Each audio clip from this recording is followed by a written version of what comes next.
A paz do Senhor, amados irmãos, glória a Deus. Diácono Hugo Garcia, do canal Verdade Original, trazendo a revista PEC Isaías, o profeta messiânico. Desde já, Deus vos abençoe poderosamente. Se é a sua primeira vez aqui comigo, eu já peço que você se inscreva no meu canal, ative o sininho com a opção todas, para que o YouTube te notifique de todo o trabalho que eu postar aqui. Glória a Deus.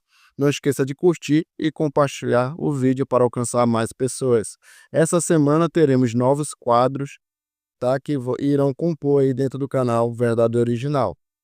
Revista PEC aí em PDF na descrição do vídeo para quem quiser, completamente gratuito. Vamos para a nossa lição de hoje, irmãos. Nós estamos aqui já no estudo 6, Isaías capítulo 35, trilhando o caminho santo, praticamente já a metade do nosso trimestre.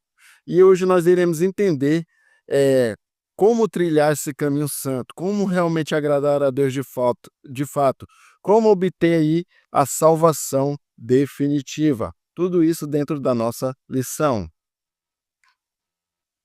Texto áureo. E ali haverá um bom caminho, caminho que se chamará o caminho santo. O imundo não passará por ele, pois será somente para o seu povo. Quem quer que por ele caminhe, não errará, nem mesmo o louco. Isaías capítulo 35, versículo 8. Nós iremos entender mais à frente esse contexto dentro da nossa lição. Mas aqui a gente já está percebendo que existe um caminho, um único caminho, que é santo, onde o profano, o que é imundo, que é o pecado, não poderá passar por ele. Somente aquele povo que será separado segundo os princípios de Deus. E aquele que realmente almeja isso, que irá caminhar nesse caminho santo, não terá erros, não pecará. E é o que nós vamos aprender aqui hoje nessa lição. Verdade prática. Deus é o guia da nossa vida cristã pelo caminho que Ele mesmo preparou. Leitura bíblica para estudo está em Isaías 35, do 1 ao 10. Iremos fazer a leitura juntos. Vamos aqui então na nossa leitura. Do versículo 1 vai dizer assim: O deserto e os lugares secos se alegrarão com isso, e o ermo exultará e florescerá como a rosa. Abundantemente florescerá e também rebugitará de alegria e exultará a glória do Líbano. Se lhe deu, bem como a excelência do Carmelo e do Saron. Eles verão a glória do Senhor, a excelência do nosso Deus. Confortai as mãos fracas e fortalecei os joelhos trementes. Dizei aos turbados de coração: esforçai-vos e não temais, eis que o vosso Deus virá com vingança, com recompensa de Deus. Ele virá e vos salvará. Então os olhos dos cegos serão abertos e os ouvidos dos surdos se abrirão. Então os coxos saltarão como servos, e a língua dos mudos cantará, porque águas arrebentarão no deserto e ribeiros no ermo. E a terra seca se transformará em tanques, e a terra sedenta em mananciais de águas. E nas habitações em que jazem os chacais haverá erva como canas e junco. E ali haverá um alto caminho, um caminho que se chamará o caminho santo.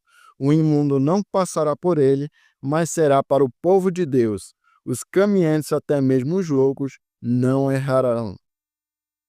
Ali não haverá leão, nem animal feroz subirá a ele, nem se achará nele, mas os remidos andarão por ele. E os resgatados do Senhor voltarão e virão a Sião com júbilo, e alegria eterna haverá sobre a sua cabeça. Gozo e alegria alcançarão, e deles fugirá a tristeza e o gemido. Esse é a nossa leitura bíblica, iremos entender o contexto dentro da nossa lição. Vamos para a nossa aqui lição, então, já no primeiro ponto, que é o caminho bom e santo. Gente, isso aqui já apresenta uma visão que Isaías teve sobre a redenção, sobre aqueles que foram remidos. O caminho bom e santo, aquele caminho que é separado.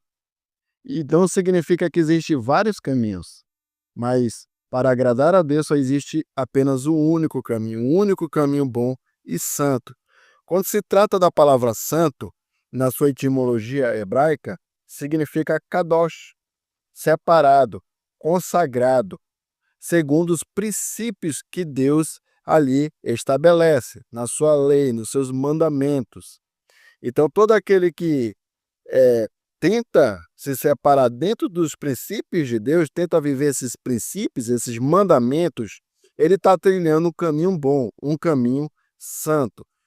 E para isso nós precisamos entender o seguinte: já que a gente está trilhando o caminho, então nós somos peregrinos. O peregrino, ele é aquele que faz viagens longas, certo? Ele não tem um paradeiro, não é verdade? Ele é peregrino, ele está andando, é um andarilho. Ele é um andarilho do caminho bom e santo. Isso eu estou falando do sentido espiritual, tá, gente? Não do sentido literal. Nós que somos espirituais, acreditamos em Deus, aceitamos a Jesus e passamos a viver os seus princípios, trilhando aí o seu caminho santo, nos separando, nós somos peregrinos. Por quê? Porque nós acreditamos que a nossa vida não vai se findar aqui na terra.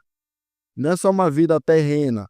Temos uma vida também espiritual lá no terceiro céu. Nós teremos a nossa salvação, nós teremos a mansão celestial. Vocês estão entendendo? Então nós estamos numa viagem. Nós estamos aqui praticamente transcendendo a uma viagem. É uma transitoriedade aqui. O homem está em momento de transitoriedade, tanto para a morte, para passar para a vida eterna, ou então para a condenação. E é isso que nós iremos entender aqui neste exato momento. Então, todos aqueles que trilham esse caminho santo são chamados de peregrinos. Olha só o que vai dizer em Hebreus 11, do capítulo 11, do versículo 8 a 10. Pela fé, Abraão, quando chamado, obedeceu, a fim de ir para um lugar que devia receber por herança, e partir sem saber aonde ia. Pela fé, peregrinou na terra da promessa, como em terra alheia, habitando em tendas que Isaque e Jacó, herdeiros com ele da mesma promessa, porque aguardava a cidade que tem fundamentos, da qual Deus é o arquiteto e edificador. Na época que Abraão foi chamado por Deus, Abraão não questionou, Abraão não perguntou diretamente de Deus o porquê que ele queria que saísse, simplesmente ele saiu, pela fé. Pela fé ele saiu e foi trilhar o caminho que Deus ali interligava para ele. E isso acabou acontecendo. A terra prometida foi entregue, de fato, ao povo hebreu. Isso foi uma promessa dita a Abraão. Então, para nós não é diferente. Deus ele falou que existe a Nova Jerusalém, o seu reinado justo, e nós estamos caminhando para lá. Então, o caminho santo vai nos revelar que é algo que os homens podem criar ou trilhar por suas próprias forças, e ele é estabelecido por Deus e, portanto, é uma manifestação da graça divina. Esse caminho conduz à presença de Deus em Sião, ou seja, a um destino especial que é a própria reconciliação final entre Deus e seu povo. Então haverá uma reconciliação, uma salvação definitiva para a humanidade, com aqueles que trilham o caminho santo, que se separa. Então o caminho ele é indicado através da palavra de Deus, através da salvação. No momento que você aceita Jesus Cristo como o único e suficiente Salvador, vive pela fé, você já começa a trilhar um caminho. E esse caminho, ele é cheio de desafios, ele é cheio de obstáculos, é um caminho. Existem ali, às vezes, um momento de curva, mas você deve permanecer o mesmo caminho. Não se desviar nem para a direita, nem para a esquerda. Esse caminho não tem atalhos. Vocês estão entendendo o que eu quero dizer? Não existe atalhos nesse caminho. É um caminho só, até a salvação definitiva, até chegarmos à presença de Deus e recebermos a herança eterna. Então precisamos entender justamente isso. É somente para o povo de Deus, tá? Somente para o povo de Deus. Pessoa fora do arraial de Deus não vai receber a promessa daqueles que estão trilhando o caminho santo. A gente já vai entender num próximo ponto que existe uma separação. Uma separação do quê? do que é santo, do que é justo e do que é profano, do que é pecado. Existe uma separação em relação a isso. Deus ele não se compactua com o pecado, ele não tem herança com o pecado. Várias vezes eu venho falando disso em todas as lições, que o próprio pecado matou o Filho de Deus na cruz do Calvário. Foi isso. Se a gente for ver de fato o que aconteceu na crucificação ali de Jesus, no momento que ele morreu, onde o céu se escureceu, houve um tremor de terra, houve ali um momento tenebroso, o véu do templo daquela época se rasgou de alto a baixo, significando que nós teríamos ali já livre acesso a Deus, que não precisaríamos de um sacerdote como na antiga aliança. Já é um livre acesso a Deus por intermédio de Jesus. Só que se a gente for ver na cultura judaica, quando um judeu ele rasga suas vestes, é porque geralmente ele está em luto, porque perdeu o seu filho. Então ele rasga suas vestes, se joga, coloca as cinzas, né, a terra, sobre a sua cabeça ali, representando o luto. E Deus fez a mesma coisa pelo seu filho. Vamos para o próximo ponto, entender mais ainda. Aqui vai dizer, ó, que o imundo não passará. Aquilo que é sujo, que tem a sua alma suja, contaminada pelo pecado, que não tem interesse em mudar, ele não vai trilhar esse caminho santo e também não vai alcançar a promessa da salvação. Por isso que há a exclusão do impuro. O próprio Deus ele vai dizer, o próprio Jesus ele vai dizer quando ele veio, né, que existe o joio e o trigo, e o cefeiro fará a separação. Vai separar o que é trigo, o que é joio. O joio ele não tem semente, ele não tem frutificação, ele só se parece com trigo. Mas não tem semente, não tem nada, não tem serventia. E a própria palavra vai dizer que ele será o quê? Queimado. Porque não serve, né? Não serve. Então ele é excluído. Por isso que Deus ele apresenta o seu caminho. Ele se apresenta ao ser humano para se reconciliar com o homem. Para dizer mesmo assim, olha, vamos sair do erro e trilhar o caminho santo. Porque o que eu tenho para vocês, a herança que eu tenho para vocês, é muito maior do que vocês imaginam, maior do que o próprio sonho de vocês. Então a gente tem que ter isso, a santificação como requisito. Gente, a santificação já está dizendo, é eu me separar, viver os preceitos de Deus, a vontade de Deus, conforme a sua palavra. Procurar entender qual é a vontade de Deus, o que ele gosta, o que ele não gosta. Muita gente confunde as coisas. Eu vou dar um exemplo para você. Tem muita gente que se prostitui, vive preso no alcoolismo, vive preso nas drogas, vive preso em inúmeras coisas na prostituição, na corrupção, no dinheiro ilícito. Aí depois diz que faz uma oração e tal, não, eu tenho Jesus no meu coração. Queridos, quem verdadeiramente tem Jesus no coração, ele preza pelo que é certo, pelo que é honesto. Ele procura o máximo possível não errar, não pecar. Uma pessoa que vive em um momento de prostituição, vive aprisionado ao alcoolismo, eu ainda não conheci ninguém, nenhuma dessas pessoas que de fato me provou que é feliz de verdade. Ah, mas as pessoas corruptas têm dinheiro, têm isso, têm aquilo e tal. É engraçado. Beleza, tem dinheiro para comprar tudo, para Ferrari, compra tudo, né? Compra tudo. Mas engraçado, não compra paz para dormir, porque eu conheço pessoas ricas, que tomam remédio para insônia, não são felizes, não têm dinheiro, não têm tudo. Eu conheço artistas aí que eu já vi, você também já viu pela televisão, que tinham tudo também como dinheiro, se suicidaram, tiraram a sua própria vida. Gente, dinheiro não cura uma doença incurável. Dinheiro ele não compra a tua dignidade, a tua imagem de fato, porque se você tiver até uma influência na mídia e você errar, a tua imagem suja para sempre.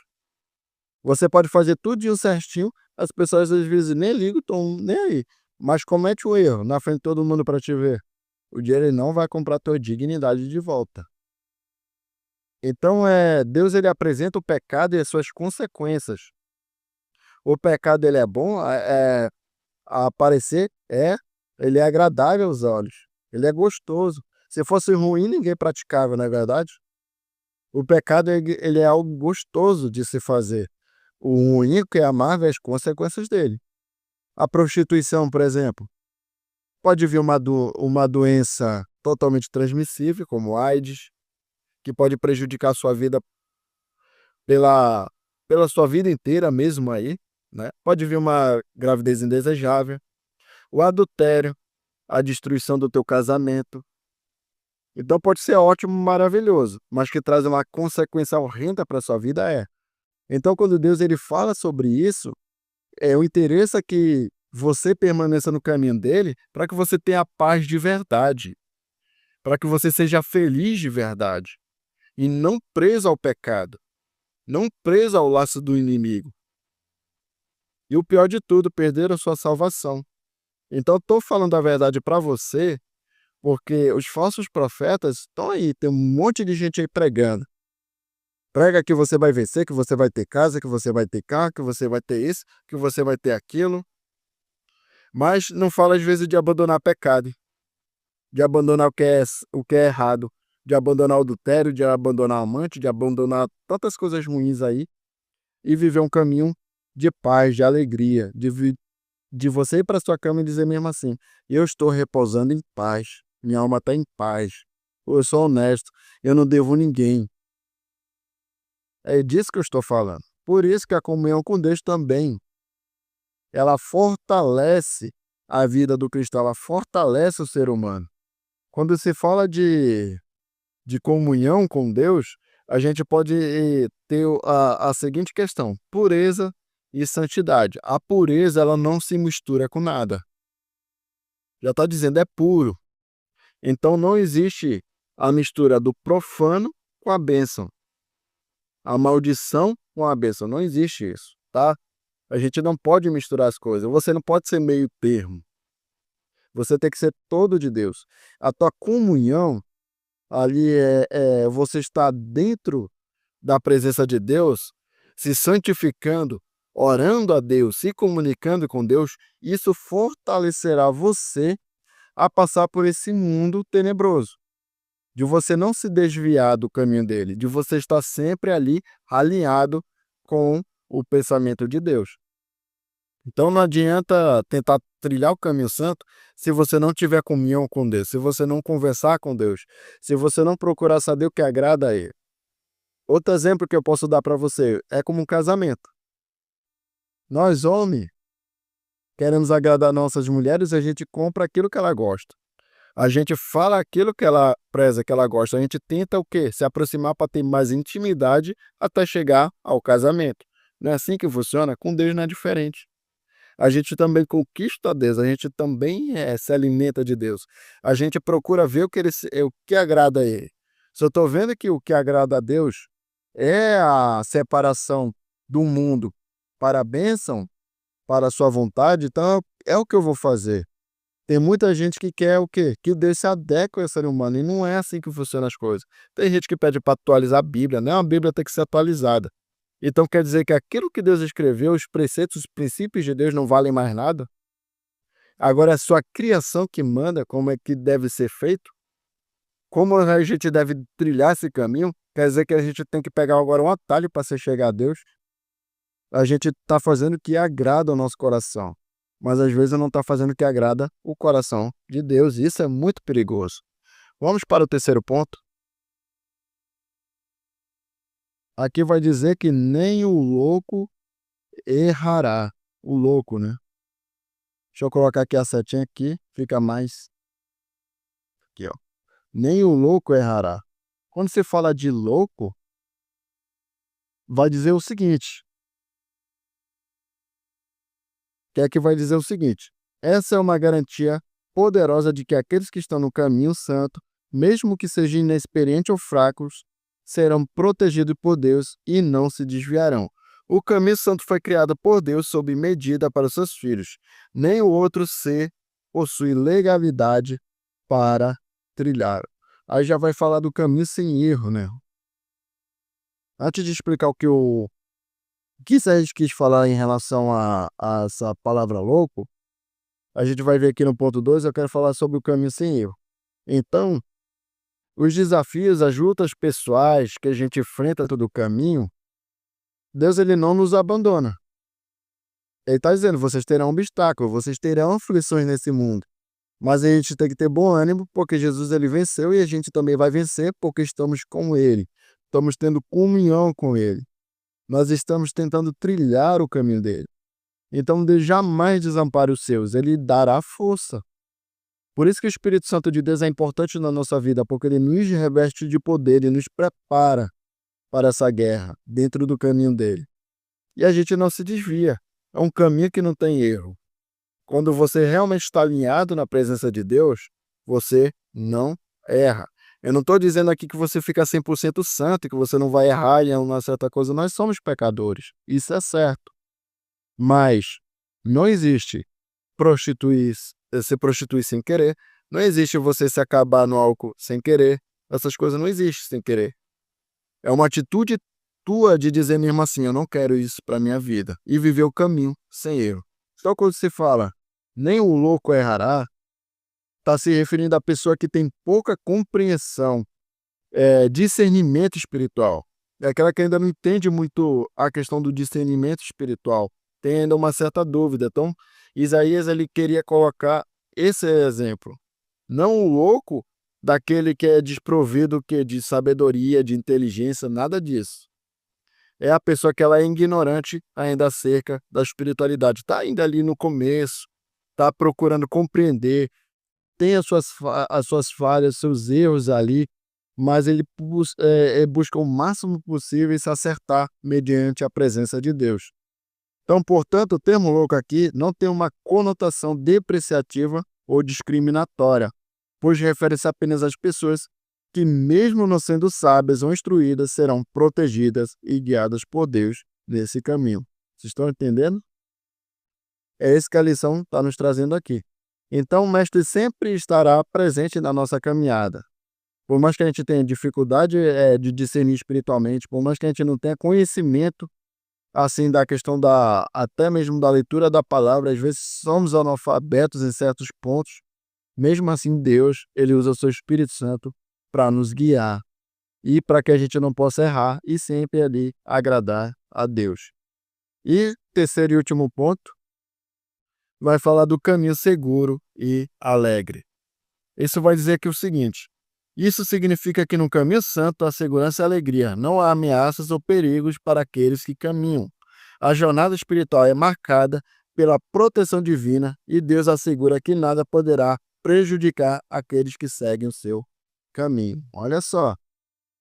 Então, quem segue o caminho de Deus, Deus ele garante a vitória para a pessoa, ele dá força para a pessoa não falhar. O caminho dele já não tem erro.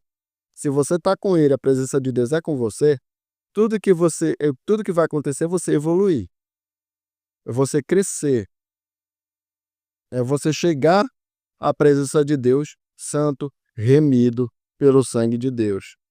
É o que vai acontecer, tá? Pelo sangue do nosso Senhor Jesus Cristo. Então ele vai nos guardar de qualquer mal. Ele vai nos garantir o quê? A nossa chegada final. Gente, esse caminho ele tem um final. Ele não é um caminho infinito. Ele vai chegar ao ponto principal, que é o reinado de Jesus Cristo e a salvação definitiva. Onde a própria palavra em Apocalipse vai dizer que Deus vai enxugar dos olhos toda lágrima, não haverá mais morte, nem dor, nem pranto, nada disso, nem doença. É esse caminho que nós estamos trilhando para chegar nesse finalmente, em nome de Jesus. E eu tenho certeza que Deus ele vai fazer grandes coisas na nossa vida. Então, deixa eu ver aqui, já são 24 minutos. A lição é bem rápida e objetiva, tá, gente? Aqui vai dizer o seguinte: aplicação pessoal. A jornada dos gemidos é conduzida por Deus e aqueles que se mantêm firmes no caminho santo ao longo da vida, confiando continuamente no Senhor, não errarão o destino que é o céu. Esse é o nosso destino final. O céu, a salvação definitiva. Pessoal, rapidinho aqui.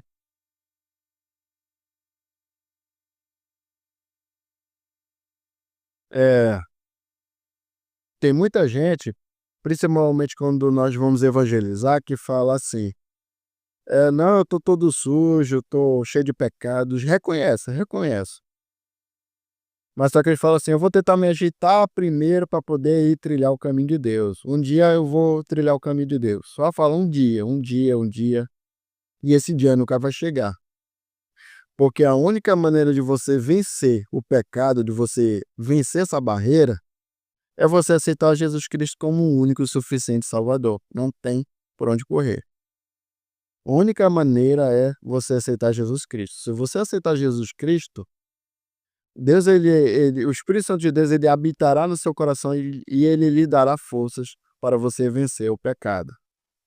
Ele que vai trazer a vontade de você meditar na palavra, de você abandonar o que é errado. É só você fazer sua parte. Porque tem cristão tal que aceita Jesus, mas não quer fazer sua parte. Não quer orar, né? Não quer se consagrar, não quer ler a palavra, aí fica difícil. Nós temos que fazer a nossa parte. Gente, adorar a Deus não é uma coisa difícil, impossível de se fazer. Você não precisa fazer um ritual grande, colocar uma mesa, sacrifício, não precisa nada desse negócio. O nosso Deus é um Deus simples de se chegar a Ele. Tudo que Ele quer é um coração devoto, preparado para recebê-lo. Um coração sincero, um coração que diga: Deus, eu sou falho, eu sou pecador, eu preciso de Ti para vencer. E sem Ti, eu não posso nada. Quando tem sinceridade no coração, você rompe qualquer barreira. A gente vê isso em vários exemplos, até mesmo Davi. Davi errou, mas ele soube quem procurar. Quem ele procurou nos erros dele? Deus. As consequências do pecado vieram, não tem como fugir. Mas Deus o livrou de muitas coisas. Deus continuou com ele. E hoje, onde é que está o nosso irmão Davi? No reino de Deus. Então Deus, ele tem a sua misericórdia. Mas você precisa se despertar e dizer mesmo assim: o único que pode me ajudar a vencer o pecado é Deus. Gente, para encerrar aqui, tá? Vamos encerrar. Eu precisei falar isso dentro da lição. Está dentro da lição, está dentro da palavra de Deus. O falso profeta, ele não fala sobre isso. O falso profeta, ele só fala aquilo que vai agradar o seu ego. Aquilo que só vai alimentar a tua carne. Mas ele não está preocupado com tua salvação, como nós estamos. Como eu estou preocupado com a minha própria salvação e da minha família. Eu preciso falar a verdade e dizer mesmo assim: se você não aceitar Jesus Cristo como o único e suficiente Salvador de fato, trilhar o caminho dele da santidade, você não terá a salvação. É um fato, eu não posso mentir, eu não posso dizer o contrário. Eu preciso que você entenda isso. Pessoas que são aprisionadas na prostituição, no alcoolismo, nas drogas, que são aprisionadas na mentira, na corrupção, em todas essas obras da carne descritas lá em Gálatas capítulo 5, infelizmente não herdarão o reino de Deus. Está lá, gente, é só ler na palavra. Abre Gálatas capítulo 5 para você ver. Lá vai ter as obras da carne, vai ter o fruto do Espírito. Como você deve se portar, andar? Paz, longanimidade, amor, benignidade, mansidão, temperança. Essa é a vontade de Deus. Essas são as características, as qualidades que Deus é e Ele quer para as nossas vidas.